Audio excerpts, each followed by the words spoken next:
세종 FM 라디오 상담실.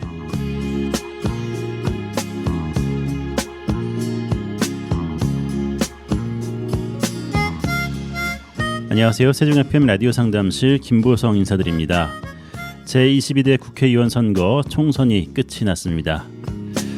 늘 그렇듯이 후보자들 간의 치열한 공방이 오가면서 유권자들의 마음도 여러 갈래로 갈라졌을 텐데요. 이렇게 갈라진 민심을 하나로 모으고 화합할 수 있는 좋은 리더십이 세워지길 바라는 마음 간절합니다. 네, 매주 시간 청취자 여러분의 생활 속 법률 문제에 대한 명쾌한 해답을 주시는 법률사무소 약속 조신영 변호사님 나오셨습니다. 변호사님 안녕하세요. 네, 안녕하세요. 조신영 변호사입니다. 네, 반갑습니다. 네, 반갑습니다. 투표 잘 하셨죠? 예, 잘했습니다. 네. 네.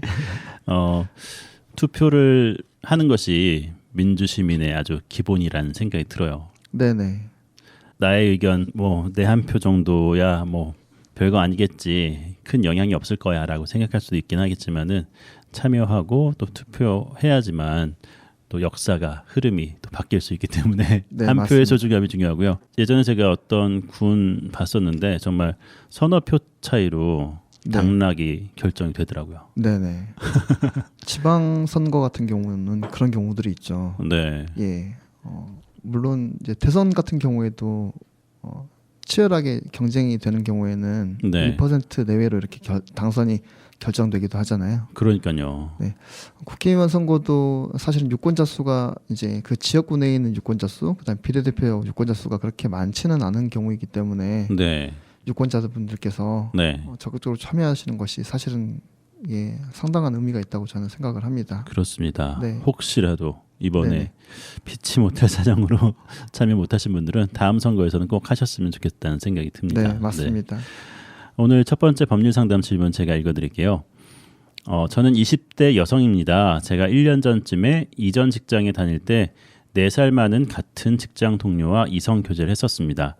그런데 그 사람이 저에게 너무 집착을 하고 저를 의심하고 힘들게 해서 결국은 헤어지고 말았습니다. 헤어진 후에도 다시 만나자고 계속 연락이 와서 다시 안 만날 거라고 하고 제 휴대폰 번호까지 바꿨는데 어떻게 또 알아냈는지 제 폰으로 다시 연락이 오네요. 전화번호를 차단할까 하다가 그것도 소용이 없을 것 같아서 어떻게 조치를 해야 될지 문의를 드립니다. 이런 것도 스토킹 범죄에 해당한다고 생각하는데 제가 고소를 해야 할까요? 라고 질문하셨는데요. 너무 질척대고 계시네요. 왜 이렇게 질척된다는 말로 좀 희화시키기도 하지만은 이게 스토킹 범죄에 들어갈 것 같아요, 분명히. 네. 오늘 질문 주신 분께서도 이제 스토킹 범죄에 해당한다고 생각한다고 말씀하셨어요. 네. 네, 그런 부분에 대해서 인식을 하고 계시는 것 같고요. 네. 고소를 해야 될지 말아야 될지 좀 고민 중이신 상황인 것 같습니다. 네, 실제로 고소할지 말지에 대해서는 한번 고민을 해보시는 것도 저는 필요할 것 같고요. 그래요. 네, 법률적으로 조치를 하고 이제 고소라는 거는 사실은 간단한 방법이 될 수도 있겠지만, 네.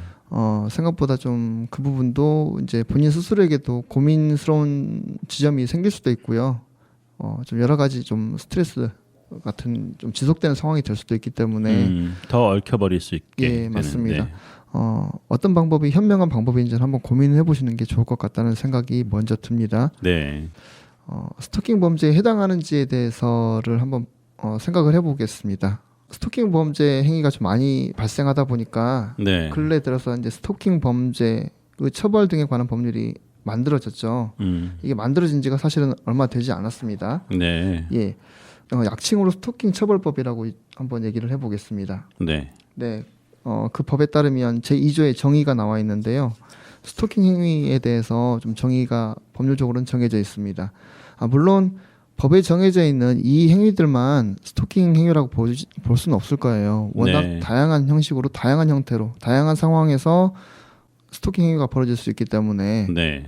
법률적으로 다 정해놓기는 힘들겠지만 가능하면 우리나라 입법자들은 가능하면 스토킹 행위들을 좀 다양한 사례들로 좀 일어날 수 있는 발생 가능한 현실적인 상황을 좀 가정해서 법을 만든 것 같습니다. 네. 저는 예전에 방송 진행할 때 네. 저한테도 그랬지만은 한 여성분이 네. 계속해서 이제 사연이라는 명목으로 네네.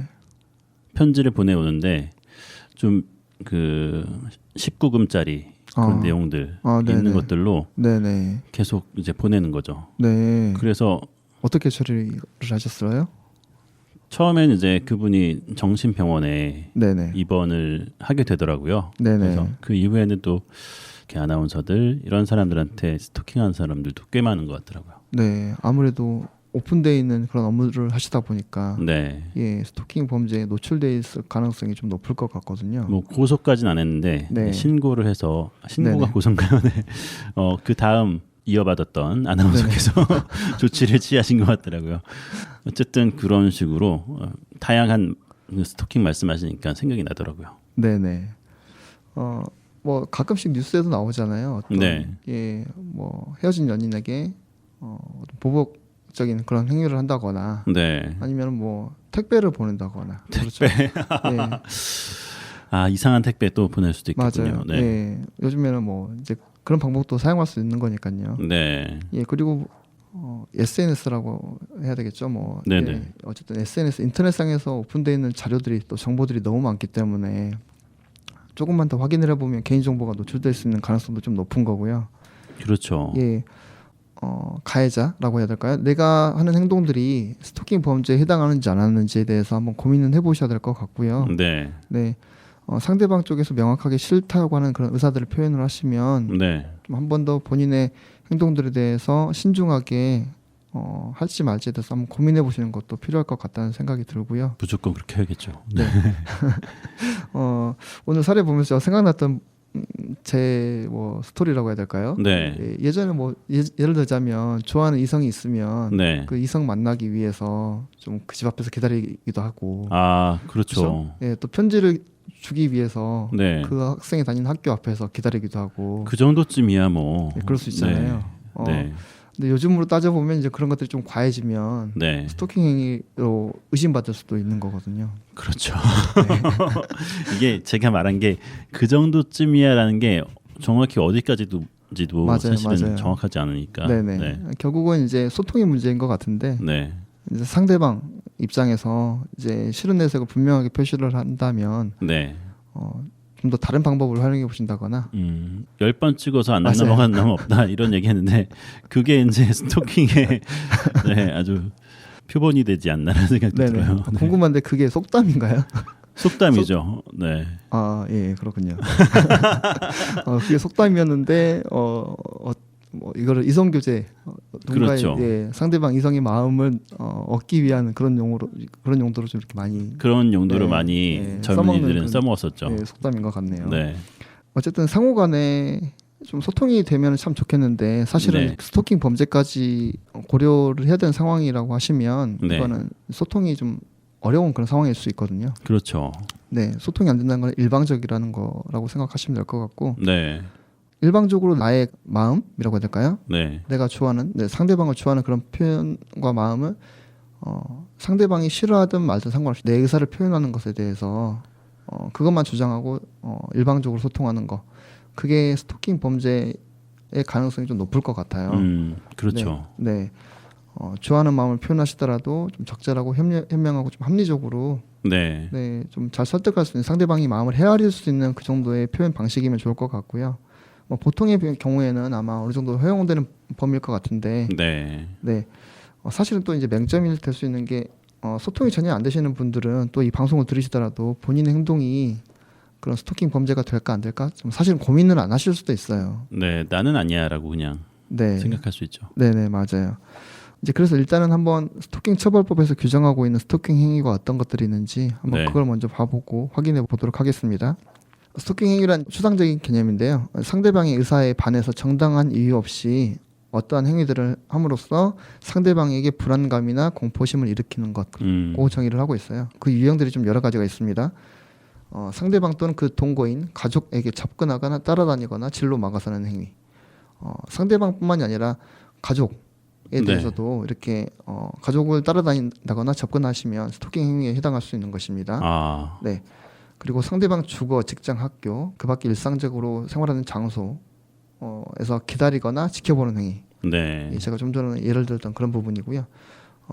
직장 앞에서 기다리는 거, 아니면 또 살고 있는 집 앞에서 기다리는 거, 이거 상당히 좀 불안하거나 공포심을 일으킬 수 있거든요. 그렇죠. 예.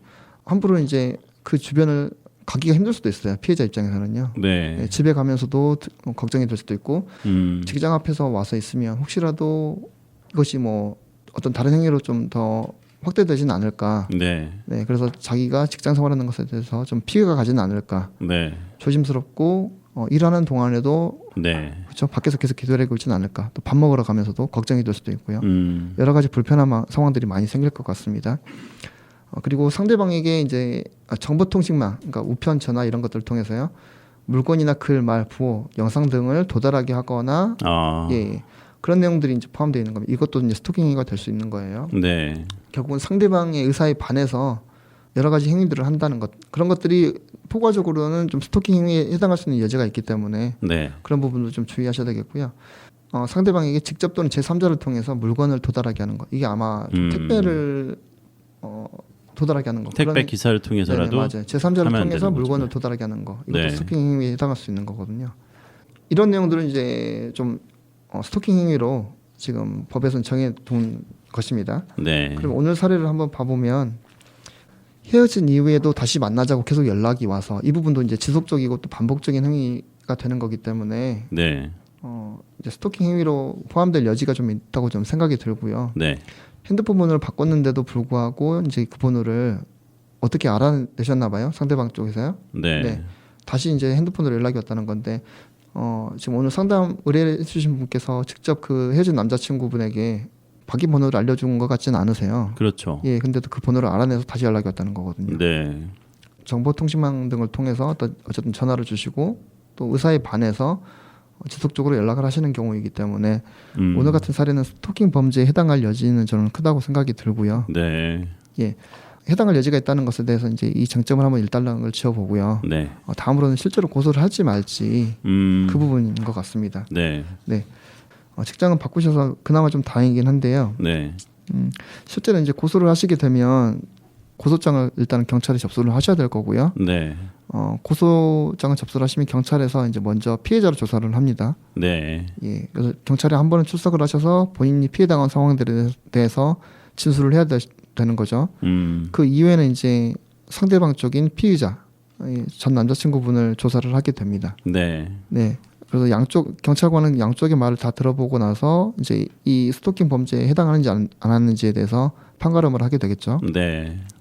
좀 전에 제가 말씀드렸던 것처럼 오늘 사례 같은 경우는 스토킹 범죄에 해당할 여지가 좀 있는 것 같고요. 예.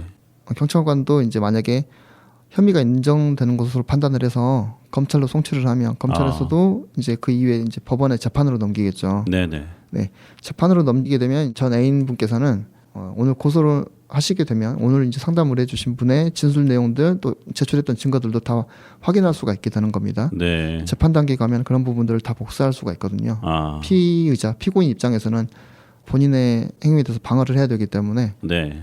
피해자, 고소인이 진술한 내용들에 대해서 복사를 해서 확인할 수가 있습니다. 다 볼 수 있는 거죠. 예, 맞아요. 내가 고소한 내용에 대해서. 네네. 그런 내용들에 대해서 이제 확인을 하고 이제 전 남자친구분께서는 재판에 대응을 하겠죠. 재판 대응하는 과정에서 피해자분인 오늘 그 여성분 상담을 주신 여성분께서는 계속해서 이제 경찰 그다음에 검찰, 법원 통해서 진행되는 상황들을 통보를 받으시거나 확인할 수가 있습니다. 네. 예, 경우에 따라서는 본인이 또 법원에 증인으로 출석해야 될 수도 있어요. 네, 어쨌든 이제 고소를 하게 되면 그때부터 이제 경찰이 다 알아서 해주는 것은 또 사실은 아닐 수 있고요. 네. 본인이 관여하거나 또 증거로 제출하거나 의견을 진술해야 될 경우들이 있을 수가 있습니다. 예. 예, 그러니까 이제 헤어지고 난 다음에도 이제 고소를 하시게 되면 상당히 오랫동안은 재판이 마무리되는 단계까지는 본인이 계속해서 관심을 두어야 되는 거죠. 이 사건이 잘 처리가 되고 또 진행이 될 수 있도록요. 네네. 그렇다 보니까 여러 가지로 좀 정신적으로 고통을 받는 상황이 될 수도 있습니다. 네. 예, 일상적인 생활을 충분히 잘 해나가셨으면 좋겠는데 이행해 나가셨으면 좋겠는데 네. 경우에 따라서는 이런 재판에 또 수사기관에 이제 출석하셔야 되는 것들을 부담스러워하거나 힘들어하시는 분들도 있을 수 있거든요. 네. 예, 따라서 이제 고소를 하게 되면 향후에 어떻게 진행되는지 본인이 또 무엇을 해야 되는지까지도 고려를 하셔야 되기 때문에 여러 가지 차원에서 좀 고민을 해보시고 신중하게 결정하셨으면 좋겠습니다. 이런 경우도 혼자 하는 것보다는 변호사님과 같이 하는 게 훨씬 더 좋을 것 같다는 생각이 들어요. 네네. 어쨌든 전문가의 도움을 받으시면 이제 어떻게 결정을 하고 예를 들자면 고소를 할지 말지 네. 결정하는 단계에서 도움을 받으실 수 있고요. 고소를 하시겠다고 하면 어떤 방식으로 고소를 해야 그다음에 어떤 내용들을 첨부를 하고 주장하고 증명을 해야 이게 혐의가 인정될 수 있는 방향으로 갈 수 있는지 도움을 받으실 수 있고요.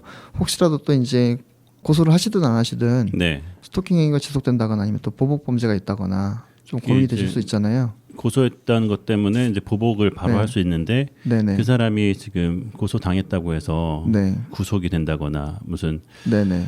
접근을 차단하는 네네. 그런 것들을 바로 즉각 법원에서 내려주지 않으니까 네네. 그런 부분도 되게 고려할 게 많을 것 같아요. 네네 맞습니다. 그런 차원에서도 고민이 될 수가 있으실 것 같고요. 네. 그런 부분에 대해서도 이제 스토킹법에 대해서 나름대로 좀 규정을 해놓고 있기는 합니다. 네. 네, 세 가지 정도의 조치가 가능한데요. 네. 이제 응급 조치, 긴급 응급 조치, 잠정 조치 이렇게 좀 세 가지 유형이 있는데 좀 용어는 비슷비슷하지만 네. 현재 진행 중인 스토킹 행위에 대해서는 응급 조치를 할 수가 있는 거고요. 이거는 본인이 하는 게 아니라 이제 경찰관이 하는 거고요. 이제 네. 예, 예를 들자면 저기 앞에서 지켜보고 있다 아니면 기다리고 있다 이런 것들에서 경찰에 신고를 하셔가지고 네. 이만저만한 상황에서 이제 스토킹 범죄가 있는 것 같다. 라고 신고를 하시면 경찰관이 즉각 출동을 해서 조치를 할 수가 있는 거죠. 예, 그거 해야겠네요, 진짜. 네네. 네, 필요한 경우에. 예, 그게 있고요. 그다음에 긴급 응급 조치인데 이거는 현재 진행 중인 상황이 아니라 네. 예방 차원에서 하는 것입니다. 예방 차원에서. 예, 맞습니다. 지속적으로 또 반복적으로 어떤 스토킹 행위들이 있을 것 같다는 생각이 들면 네. 경찰관이 예방 차원에서 긴급 응급 조치를 할 수가 있고요. 네. 그 응급 조치 내용 중에 하나가 이제 방금 전에 피디님께서 말씀하셨던 접근 금지 처분이 있습니다. 네. 예, 100m 이내 접근 금지 처분이 있고요. 물리적으로 접근하는 것만 막는 것이 아니라 오늘 사례 같은 경우처럼 이렇게 전화를 하는 거 이런 것도 막는 처분이 가능합니다. 네. 전기통신을 이용하는 접근을 금지하는 처분이 가능하기 때문에 긴급 응급 조치가 있다라는 거 좀 생각하셨으면 좋겠고요. 네. 그다음에 법원을 통해서 하는 조치가 있는데 이제 그거는 잠정 조치가 있습니다. 네. 네, 이건 검사가 이제 법원에 청구를 하게 되는 거고요. 좀 더 이제 다양한 조치들이 가능한 거고요. 서면 경고, 뭐 100m 이내 접근 금지, 네. 전기통신 이용한 접근 금지, 뭐 그다음에 구치소 유치까지도 가능한 경우가 있을 수 있습니다. 네. 예, 이런 부분을 실제로 적용을 할지, 그다음에 신고를 할지 여부에 대해서도 좀 전문가와 상담하시면 좋을 것 같습니다. 네. 네, 전반적인 부분을 잘 아시고 대비하면서 어떤 일이 일어날 것인지에 대해서 예상하면서 준비하셔야지. 그렇지 않으면 더 큰 정신적인 고통에 빠질 수도 있으니까 네, 대비를 잘 하셨으면 좋겠고요. 잘 해결되길 바라겠습니다. 잠깐 전하는 말씀 듣고 나서 계속해서 다음 질문으로 넘어가겠습니다.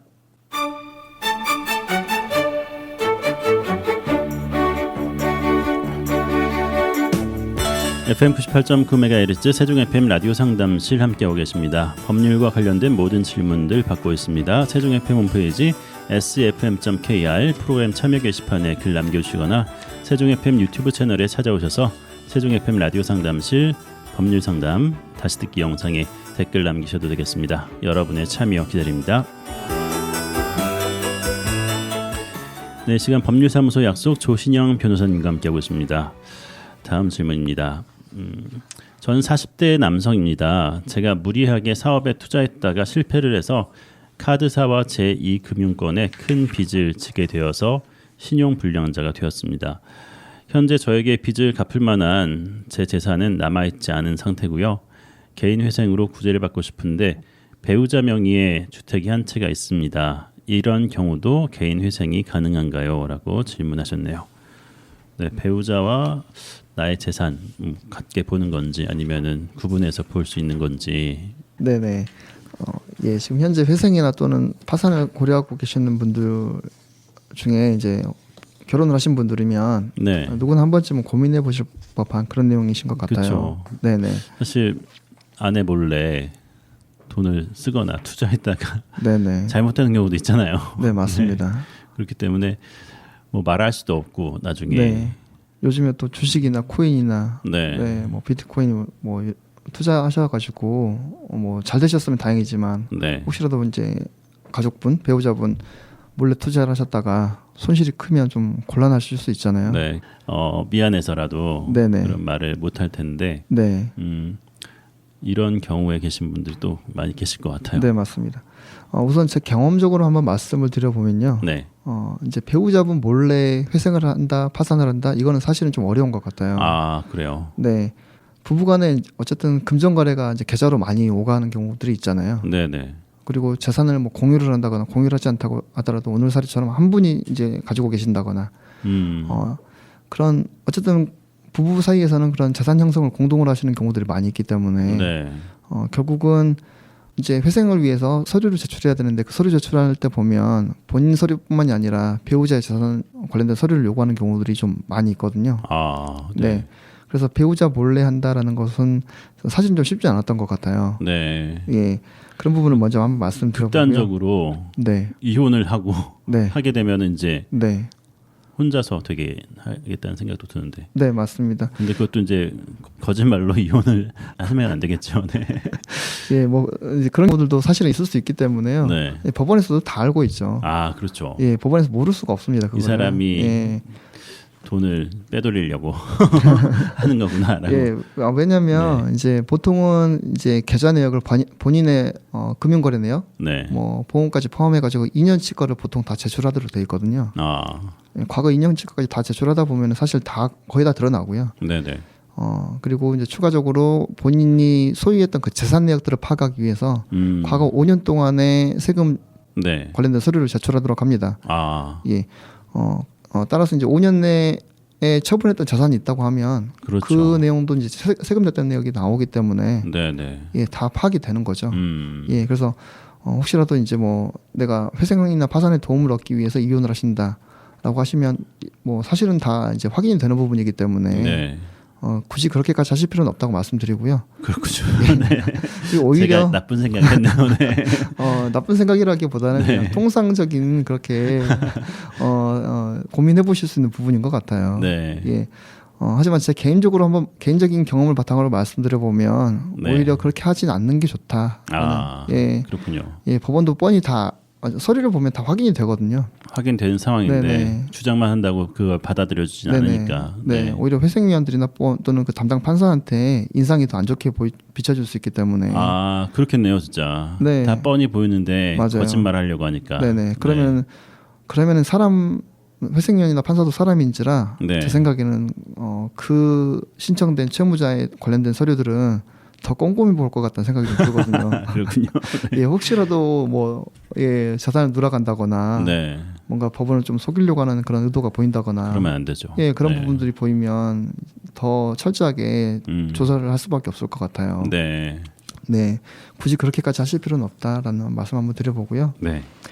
이제 오늘 사례 같은 경우는 이제 본인은 재산이 없는데 그 배우자 명의로는 주택이 한 채 있다라고 하셨어요. 참 이런 경우에 좀 곤란한 상황이 될 수 있습니다. 원칙적으로는 지금 대전권에서도 그렇고 이제 서울회생법원도 그렇고 원칙적으로는 배우자 재산에 대해서 서류를 제출할 필요가 없다라고 지금 실무준칙에 나와 있어요. 네. 예, 그렇게 이제 규칙으로는 정해놨지만 또 마찬가지로 경험적으로 한번 진행을 하다 보면 배우자 재산에 대해서도 제출을 하라라고 나오는 경우가 많이 있거든요. 부정이 권고를 하는 경우가 많이 있습니다. 법원에서요. 네. 네. 왜냐하면 회생을 앞두고서 네. 직전에 이제 배우자한테 재산을 혹시라도 이전해 놓는다거나 예, 뭐 부동산이 됐든 현금성이 됐든 예금이 됐든 그런 것들 배우자한테 넘겨놓고 나 회생하겠다라고 하면 사실 이거는 도덕적 해이, 모럴 해저드가 염려될 수 있는 부분이잖아요. 그렇죠. 예, 법원에서도 이런 부분을 유심히 볼 수 있기 때문에 네. 예, 사실은 이제 배우자 명의로 주택이 있는 경우가 좀 곤란할 수가 있습니다. 예를 들자면 이제 그 주택에서 현재 거주하고 있는데 네. 이 주택에 대해서 가치를 산정을 해서 네. 50%만큼을 내 거 재산이 그러니까 그 회생을 하려고 하는 그 남편분, 네. 남성분의 재산으로 파악을 하라고 할 수가 있거든요. 그렇게 네, 생각할 수 있기는. 예, 예를 들자면 시가가 5억짜리 주택이다라고 하면 네. 2억 5천만큼은 남편 재산으로 보여진다라고 이렇게 법원에서 볼 수가 있어요. 그렇죠. 그러면 이제 어떤 문제가 생기냐면 회생에 있어서는 본인이 매달 이제 법원에다가 변제금을 납부를 하게 되는데 네. 그 변제금을 납부한 금액이 본인이 갖고 있는 재산보다 많다. 높아야 됩니다. 아, 높아야 되는 네, 거예요. 맞습니다. 네. 그러니까 회생은 36개월 또는 60개월 동안 이제 변제를 하는 거예요. 네. 토탈 변제금이 이제 매월 변제를 하는 거고요. 네. 그러면 이제 36개월로 예상을 해보면 월 변제금 예를 들면 100만 원이라고 한다면 네. 곱하기 36으로 하면 3,600만 원이 토탈 변제금이거든요. 그렇죠. 네. 그런데 회생에 있어서 대원칙이 청산가치 보장의 원칙이라고 해서 네. 내가 월 변제금 갚아가지고 36개월 갚는 이 변제금이 총 변제금이 내 거 재산보다는 높아야 된다라는 게 대원칙입니다. 네. 그래서 오늘 사례 같은 경우에 만약에 주택이 2억 5천이라고 주택이 5억짜리였고 본인 재산으로 2억 5천만큼이 반영이 돼야 된다고 하면 네. 성립이 안 되는 거군요. 예, 월 네. 변제금이 상당히 올라가게 되는 거거든요. 그렇죠. 네, 그러니까 보통은 이제 이 정도 재산이 있으면 회생하기 쉽지가 않습니다. 아, 예, 소득이 요즘에 뭐 보통 회생하시는 분들은 소득이 많아봤자 200, 300 정도 되시거든요. 그렇죠. 예, 거기서 생계비 빼고 나면 실제로 월 변제금 납부할 수 있는 금액이 보통 40에서 뭐 많아봤자 200만 원이에요. 아, 예, 뭐 200만 원을 60개월 갚는다고 해도 이제 60개월이면 1억 2천인데 네. 그러면 1억 2천보다 재산이 높아지면 이걸 갚을 수가 없기 때문에 네.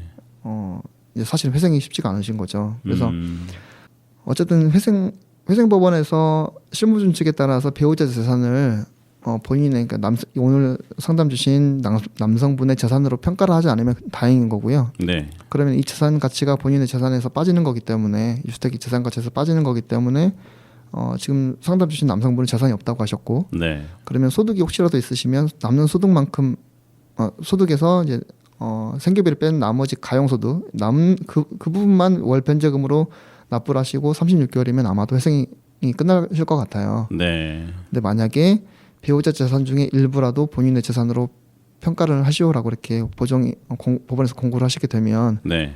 이 주택이라는 거는 금액이 좀 크잖아요. 그렇죠. 예, 뭐 1,000만 원, 2,000만 원 단위가 아니란 말이에요. 네. 예, 따라서 이 주택을 가지고 계신 분들은 회생을 하기가 사실은 쉽지가 않은 상황이 될 수가 있습니다.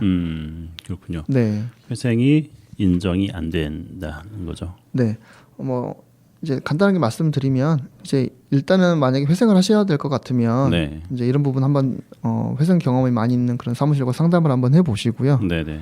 그 다음에 내거 배우자 재산이 내 거 재산으로 평가가 될지 안 될지에 대해서 네. 한번 잘 판단을 받아보셨으면 좋겠고요.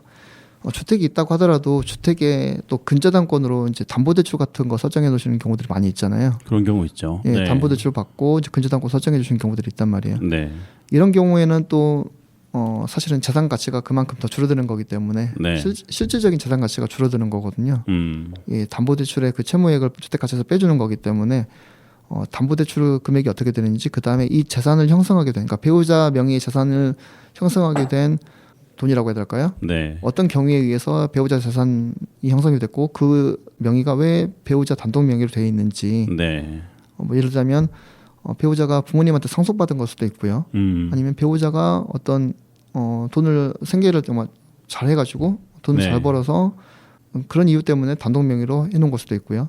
뭐 여러 가지 원인이 있을 수 있잖아요. 네, 네. 그런 부분을 좀 종합적으로 고려를 해서 이제 회생 사건에 있어서 이 남성분의 재산으로 판단이 될지 안 될지에 대해서 미리 한번 상담을 받아보시면 좋을 것 같습니다. 네. 아주 뭐 단순한 문제는 아닌 것 같고요. 조금 생각할 부분들이 많이 있을 것 같은데 네네. 일단은 기본적으로 뭐 법원이나 이렇게 속이려고 하지 말고 네네, 맞습니다. 있는 그대로 정말 내가 회생이 필요한가 네네. 생각하고 나서 네네. 시도를 해봐야겠다는 생각이 드네요. 네. 네. 오늘 좋은 말씀 감사합니다. 지금까지 법률사무소 약속 조신영 변호사님 수고하셨습니다. 다음 시간에 뵙겠습니다. 네, 감사합니다.